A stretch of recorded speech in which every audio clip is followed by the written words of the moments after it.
मेरी सभी बहनों को वट सावित्री व्रत की बहुत बहुत ढेरों शुभकामनाएं। फ्रेंड्स, ज्येष्ठ मास की अमावस्या तिथि को वट सावित्री का व्रत किया जाता है। सभी सुहागिन महिलाएं इस दिन 16 श्रृंगार करके और पूरे विधि विधान से वट सावित्री यानी कि वट वृक्ष के नीचे पूजन करती है। कहीं कहीं पे ये पूर्णिमा यानी कि ज्येष्ठ पूर्णिमा के दिन किया जाता है। हमारे यूपी बिहार में ये अमावस्या के दिन यानी कि ज्येष्ठ अमावस्या के दिन ये किया जाता है।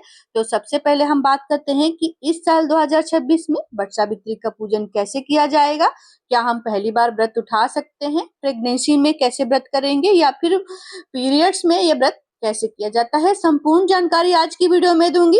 दान क्या करना है, कौन कौन सी सामग्री आपको अपने अपने पास रखनी है और कितनी कितनी सामग्री हमें चढ़ाना है, भोग क्या लगाना है, समस्त जानकारी दूंगी। तो वीडियो को आप अंत तक जरूर देख लीजिएगा। वीडियो अच्छा लगा तो लाइक शेयर भी और कमेंट भी कर दीजिएगा। तो चलिए सबसे बात करते हैं कि 2026 में वट सावित्री किस दिन पड़ा है। तो देखिए, वट सावित्री का पूजन बहुत ही विधि विधान से किया जाता है। सुहागन महिलाएं इस दिन मिलजुल के बरगद के पेड़ के नीचे ये पूजन करती हैं, जिसे बूढ़वा यानी कि बूढ़ा बरगद के नीचे ही किया जाता है। तो देखिए, इस साल 2026 में 16 मई दिन शनिवार को ये व्रत किया जाएगा। सभी सुहागिन महिलाएं, मैं बात करती हूँ कि नहाए खाए कब करना है। तो देखिए, नहाए खाए कब करना है। नहाए खाए आपको 15 मई दिन शुक्रवार को करना है। उसी दिन सुबह सुबह उठ के आप स्नानादि करिए और ऊपर से आप बाल भी जरूर धोइए, क्योंकि देखिए बाल धोना बहुत जरूरी होता है। किसी भी व्रत में नहाए खाए का एक अलग ही नियम होता है। तो आप 15 तारीख को दिन शुक्रवार को बाल जरूर धोए, जो कि शुक्रवार का दिन माता लक्ष्मी जी का दिन होता है। तो इस दिन बहुत अच्छा दिन पड़ा है। इस दिन आप चाहे तो पैरों में महावर लगा ले। पूरे पूरे 16 श्रृंगार किया जाता है। जितनी सजी धजी रहेंगी उतनी माता लक्ष्मी जी की कृपा आपके ऊपर बरसती रहेगी। तो शुक्रवार के दिन नहाए खाए करना है, बाल वगैरह धोना है। और देखिए, आपको खाने में शुद्ध सात्विक भोजन ही खाना है, जैसे प्याज, लहसुन, मीट, मछली, यानी जो भी आपको तामसिक चीजों का भोग का आपको त्याग करना है। लहसुन प्याज भी त्याग कर देंगे पूरे दिन, जैसे कि एक दिन का व्रत माना जाता है। आप शुद्ध सात्विक कोई भी भोजन खा सकते हैं, नमक वगैरह खा सकते हैं। बस आपको प्याज, लहसुन और तामसिक चीजों का भोजन का त्याग करना है। शाम के समय भी आपको यही सब भोजन खाने हैं। अगले दिन आपको यानी कि शनिवार वाले दिन 16 तारीख को शनिचरी अमावस्या भी इस दिन कहा जाएगा। बहुत ही अच्छा संयोग पड़ा है। जैसे कि आपको पता है कि शनिवार के दिन पीपल बरगद के नीचे दीप धूप दिखाने से हमारे पितरों का भी तर्पण होता है और हमारे घर में सुख समृद्धि भी बढ़ी रहती है। तो देखिए, 16 तारीख को सुबह सुबह उठ के स्नान आदि करिएगा। जितना जल्दी हो सके उतना स्नान करके आप पूरे 16 श्रृंगार कर सकती है। और देखिए, बात करते हैं कि क्या कोरा कपड़ा पहनना जरूरी है। तो देखिए, अगर आपके पास कोरा कपड़ा है तो पहन लीजिए। अगर शादी का कोई कपड़ा है, लहंगा है या फिर कोई साड़ी वगैरह है, वो भी पहन सकती हैं। सूट वगैरह है आप वो भी पहन सकती हैं। बस आपको अपनी शादी की चुनरी यानी कि कहीं कहीं पे इसको पीलिया भी बोला जाता है, इसको आप जरूर धारण करिएगा, क्योंकि शादी की चुनरी में सुहाग का ही एक प्रतीक माना जाता है। तो उस दिन आप 16 मई को पूरे 16 श्रृंगार कर लीजिएगा। जितनी जल्दी हो सके 6-7 के करीब में आपको पूरा 16 श्रृंगार कर लेना है। और देखिए, आप घर पे पूजन कर रही हैं तो एक दिन पहले यानी कि 15 तारीख को ही आपको वट वृक्ष के नीचे से एक टहनी तोड़ के ले आनी है। उसे आप गमले में ला के लगा दीजिएगा, जिससे अगले दिन आप घर पे ही इसका अच्छे से पूजन कर लीजिएगा।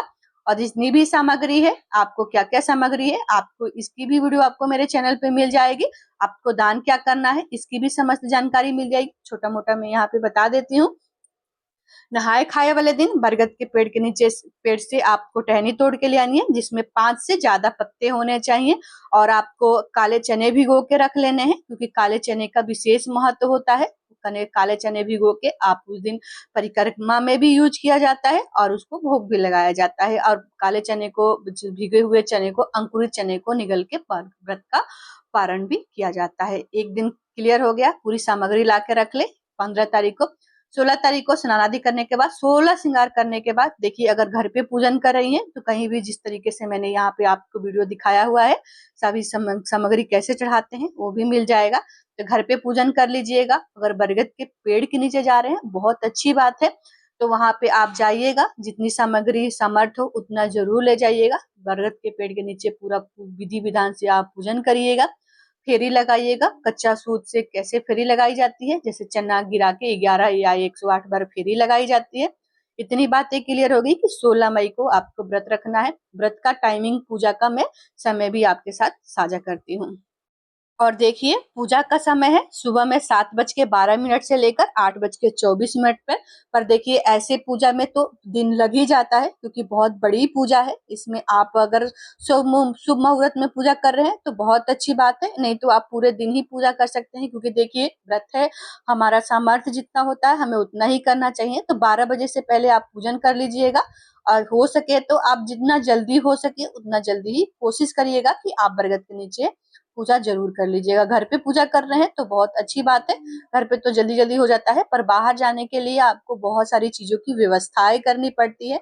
जिन जिन सामग्रियों की जरूरत पड़ेगी तो देख लीजिएगा। आपको 15 तारीख को आप छोटे मोटे बहुत सारी तैयारियां करके रख लीजिएगा। 16 को आपको बरगद के पेड़ के नीचे जाके पूजन करना है। और देखिए, अब बात करते हैं कि क्या हम इस साल व्रत उठा सकते हैं। तो जी हाँ, आप इस साल व्रत उठा सकते हैं। 17 मई से पहले जो भी आपको व्रत करने हैं वो उठा सकते हैं। पहली बार व्रत कर रहे हैं तो बहुत अच्छी बात है, व्रत उठा लीजिएगा। शादी की पीलिया, शादी की चुनरी, क्योंकि देखिए कई सारे व्यवस्थाएं होती है ना जो समय के साथ नहीं हो पाती है, तो आप इस साल व्रत उठा सकते हैं। अब बात करते हैं कि क्या हम पीरियड में पूजा कर सकते हैं। तो देखिए, पीरियड में पूजा तो नहीं करते हैं। अगर आपको 5 दिन हो गए हैं तो 5वें दिन आप बाल धो के कर सकते हैं, क्योंकि देखिए अगर महिलाओं की पूजा होती है ना, यानी कि देवी की पूजा होती है, तो 3 दिन के बाद चौथे दिन सर धो के हम पूजा कर सकते हैं। देखिए, पर इसमें देव वृक्ष भी है, देव वृक्ष को पहले नहीं छुआ जाता है।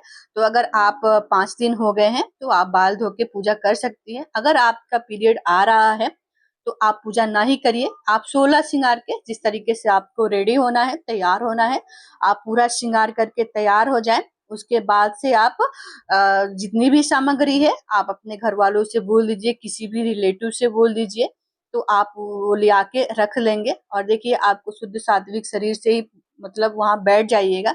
किसी घर वाले को बोल देंगे, या फिर आप बरगद के पेड़ के नीचे किसी से भी सामान पहुंचवा दीजिएगा। वहां पे किसी भी महिला से आप बोलिएगा कि हमारी भी थोड़ी पूजन कर दीजिए। बरगद के पेड़ से कुछ दूरी पे आप बैठ जाइएगा, पूजा का विधि भी देख लीजिएगा, आरती भी सुन लीजिएगा। और देखिए, इस व्रत में कथा सुनना बहुत ही अनिवार्य, यानी कि बहुत ही जरूरी होता है।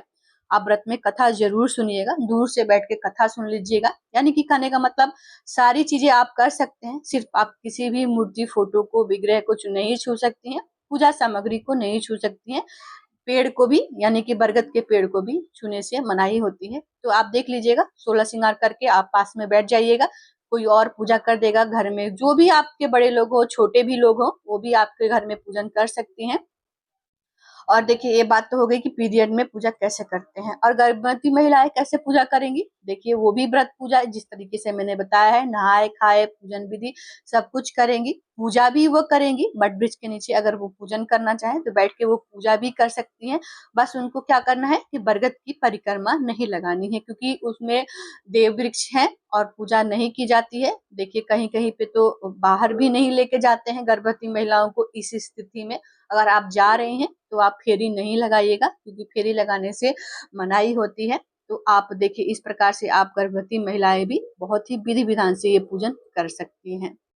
और अब बात करते हैं कि आप क्या खा सकती हैं। तो देखिए, कहीं कहीं पे तो पूजा करने के बाद, यानी कि जब बरगद के पेड़ के नीचे वो पूजा कर लेती हैं तो व्रत खोल लेती हैं। जैसे कि चना निगल के व्रत का पारण भी कर लेती हैं। पति पूजन के बाद भी पूजा व्रत का पारण, शुद्ध सात्विक भोजन खा लेती हैं। कहीं कहीं पे पूरा दिन व्रत रख के शाम के समय मीठा भोजन करते हैं। कहीं कहीं पे कोई कोई तो पूरा दिन निर्जला मनी, यानी कि निर्जल व्रत रहती हैं, या फिर जल पी के रहती हैं, अगले दिन पारण करती हैं। तो देख लीजिएगा, आप अपने घर के अनुसार, जैसे कि आपके घर की जो परंपराएं चलती हो उस अनुसार आप व्रत का पारण भी कर लीजिएगा। और दान में देखिए, दान में सुहागिन महिलाएं सुहाग की चीजें दान करती हैं। आपने जो चढ़ाया है उसमें से कुछ चीजें दान कर लीजिएगा, कुछ अपने लिए भी रख लीजिएगा। और देखिए, बांस का पंखा आपको जरूर से जरूर दान करना चाहिए। 2 पंखे, बांस के पंखे ले आइएगा। ये अगर एक ही ले आ रहे हैं तो एक का पति का पूजन हवा करके उसको पंडित को दान कर दीजिएगा। घर में किसी भी सुहागिन महिलाओं को भी ये दान कर सकती हैं। और देखिए, अब बात करते हैं कि इतनी बातें क्लियर हो गई। अब बात करते हैं कि क्या आपके यहाँ व्रत नहीं करते हैं, क्या ये पूजा कर सकते हैं? तो हाँ, आप बरगद के पेड़ के नीचे जाके पूजन कर सकते हैं। फेरी भी लगाइएगा, इसी प्रकार से पूजन भी करिएगा और कुछ सुहाग की सामग्री पंडित को यानी कि किसी भी ब्राह्मण को आप दान कर सकते हैं। यानी कि आप व्रत नहीं भी करेंगे तो आपको पीपल वट वृक्ष के नीचे शनिवार के दिन पूजा करनी चाहिए, जो कि उस दिन अमावस्या तिथि भी है। और अमावस्या तिथि को वट वृक्ष के नीचे पूजन करने से हमारे घर में सुख समृद्धि भरी रहती है और हमारे पितरों का भी तर्पण हो जाता है, यानी कि हमारे ऊपर से पितृदोष खत्म हो जाता है। तो सुबह के समय पेड़ और बरगद के नीचे पूजन करिएगा। शाम के समय वहां अगर पॉसिबल है तो दीप मतलब दिया जरूर जला दीजिएगा, नहीं तो तुलसी के पास आप एक दिया जरूर जलाइएगा। अमावस्या का दिन है और बहुत ही अच्छा अमावस्या के दिन होता है, हमारे पितरों का तर्पण करने का दिन। तो देखिए, इतनी सारी चीजें आपको करनी है। आशा करती हूँ कि आपको मेरी ये जानकारी पसंद आई होगी। थोड़ी सी भी पसंद आई होगी, थोड़ी सी भी जानकारी अच्छी लगी होगी तो लाइक शेयर और कमेंट बॉक्स में कुछ जरूर लिखिएगा, ताकि मुझे पता लगे कि आपको ये मेरी वीडियो कैसी लगी है। और कुछ पूछना होगा फिर भी आप पूछिएगा, तो मैं आपके प्रश्नों के उत्तर देने की भरपूर कोशिश करूंगी। मिलती हूँ आपको दूसरी वीडियो में। और वट सावित्री की संपूर्ण सामग्री, संपूर्ण पूजा विधि मैंने करके दिखाया हुआ है, आप जाके मेरे चैनल पे चेकआउट करके देख सकते हैं। मिलती हूँ दूसरी वीडियो में। राधे राधे।